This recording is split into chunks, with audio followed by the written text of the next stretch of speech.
Assalamualaikum warahmatullahi wabarakatuh.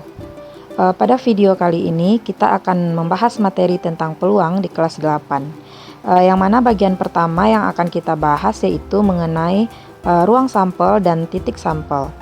Pertama-tama kita harus tahu terlebih dahulu apa itu peluang. Nah, peluang adalah suatu percobaan yang menyebabkan terjadinya suatu kemungkinan.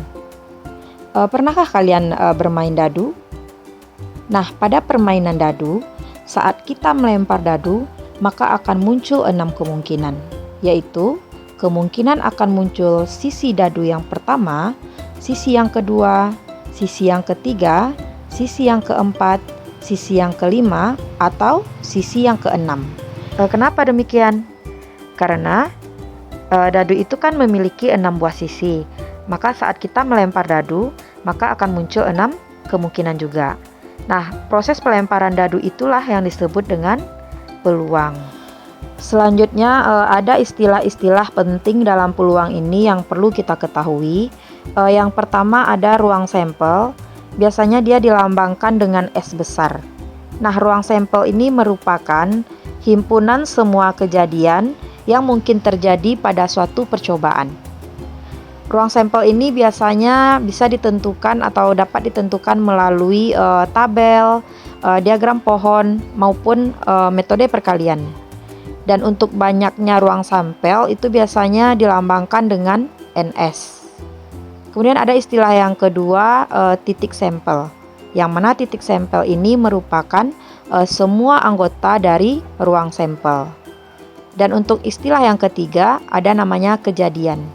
Kejadian merupakan himpunan bagian dari ruang sampel. Nah, jadi jelas ya perbedaan antara titik sampel sama kejadian. Ya, yang mana kalau titik sampel itu adalah semua anggota dari ruang sampel. Sedangkan untuk kejadian adalah himpunan bagiannya. Untuk lebih memahaminya, coba perhatikan contoh berikut ini. Nah, untuk contoh yang pertama, tentukanlah ruang sampel, titik sampel, dan kejadian dari pelemparan sebuah uang logam berikut ini. Kita tahu bahwa uang logam itu mempunyai dua buah sisi, yaitu ada sisi angka dan sisi gambar. Jadi yang mana yang merupakan ruang sampelnya? Nah, ruang sampelnya merupakan himpunan yang berisi sisi angka dan sisi gambar. Dan untuk banyak ruang sampelnya ada 2. Kemudian untuk titik sampelnya yang mana? Nah, untuk titik sampelnya adalah semua anggota dari ruang sampelnya, yaitu angka dan gambar tersebut. Dan apa kejadiannya? Nah, pada pelemparan sebuah uang logam akan terjadi 2 kemungkinan. Yang pertama, kemungkinan akan muncul sisi angka, dan yang kedua, kemungkinan akan muncul sisi gambar. Jadi itulah pembahasan untuk contoh 1. Kemudian kita lanjut lagi dengan contoh yang kedua, yaitu tentukanlah ruang sampel dari pelemparan 2 buah uang logam secara bersamaan. Coba kita perhatikan untuk soal nomor 2 ini. Dia memiliki sedikit perbedaan ya dengan contoh 1. Yang mana untuk contoh 1 itu dia melakukan pelemparan uang logam hanya 1 buah. Sedangkan untuk yang contoh 2 ini dia melakukan pelemparan uang logam sebanyak 2 buah secara bersamaan. Dan untuk penyelesaiannya kita bisa menggunakan tabel ataupun diagram pohon. Dan untuk yang pertama kita coba dulu dengan menggunakan tabel ya. Coba perhatikan tabel berikut ini. Nah, ini ada sebuah tabel. Sebelumnya kita harus ingat terlebih dahulu bahwa uang logam itu memiliki 2 buah sisi ya, yang mana ada sisi angka dan sisi gambar. Nah, untuk uang logam yang pertama itu sisinya kita letakkan di bagian bawah sini. Dan kemudian untuk uang logam yang kedua, kita letakkan sisinya di bagian atas. Ini dia. Nah, jadi pada pelemparan 2 buah uang logam ini akan muncul kemungkinan-kemungkinan, yaitu kemungkinan uang pertama akan muncul sisi angka dan uang kedua akan muncul sisi angka juga. Nah, bisa jadi uang pertamanya muncul sisi angka, uang keduanya muncul sisi gambar. Dan bisa jadi juga uang pertamanya muncul gambar dan uang keduanya muncul angka. Atau uang pertamanya muncul gambar, uang keduanya muncul gambar juga. Itulah yang merupakan kejadian-kejadian pada pelemparan 2 buah uang logam.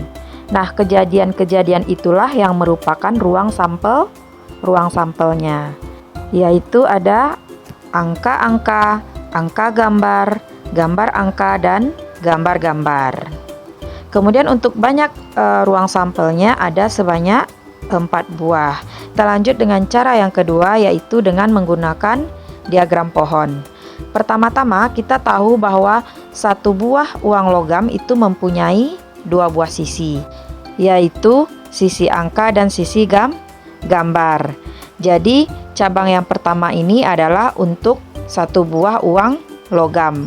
Karena dia ada 2 buah uang logam, maka sisi angka dan sisi gambarnya juga ada 2. Makanya untuk cabangnya kita buat jadi seperti ini. Nah, jadi ini untuk 2 buah uang logam. Yang mana ruang sampelnya? Nah, yang menjadi ruang sampelnya adalah yang ini. Angka-angka, angka gambar, gambar angka, dan gambar gambar. Dan banyak ruang sampelnya adalah 4. Nah, jadi untuk pelemparan 2 buah uang logam itu dia memiliki banyak ruang sampelnya 4. Kenapa? Seperti yang kita ketahui kan uang logam itu mempunyai 2 buah sisi, yaitu sisi angka dan sisi gambar. Jadi kalau uang logamnya ada 2, maka tinggal kita kalikan saja lagi, yaitu banyak sisi uang logam pertama dikali dengan banyak sisi uang logam kedua, yaitu 2 dikali 2 sama dengan 4. Makanya dia dapat 4. Begitu juga dengan pelemparan 3 buah uang logam. Jadi kalau untuk 3 buah uang logam, maka kita kalikan 2-nya sebanyak 3 kali. Jadi dapatnya 2 dikali 2 dikali 2 sama dengan 8. Begitu untuk seterusnya. Demikianlah video kita pada kali ini. Terima kasih bagi yang sudah menonton, dan jangan lupa ya ditunggu video-video selanjutnya. Assalamualaikum warahmatullahi wabarakatuh.